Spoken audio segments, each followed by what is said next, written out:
It's time for Q&A with the Credit Game. All right, so we have consumer proposals and bankruptcies. There's some similarities and some differences. So we're going to go through the similarities first. Bankruptcy and consumer proposal credit similarities. Set up through a licensed insolvency trustee or a LIT. Oh my gosh, that's the short form. Oh it is. My gosh. So if I was a trustee, guess what I would wear on my shirt? Oh, wasn't there a show that had a guy that... You've been lit up. Yeah, I forget what the show is. Suits. Oh, Suits. Okay. Yeah. Anyways. That's cool. So we got licensed insolvency trustees. Report in the public record section.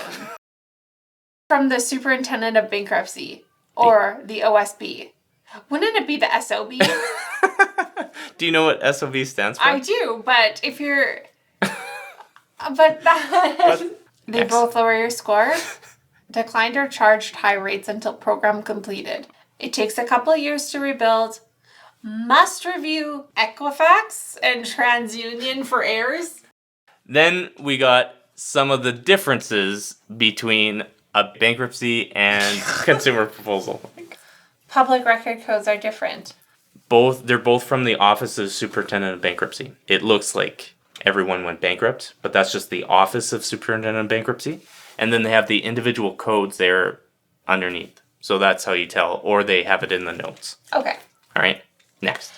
Ratings different. Can you guess which rating is which? I can. So the bankruptcy would be a higher number. Which one? Isn't it Do you a remember? 9? Yes. Yeah. And then consumer proposal.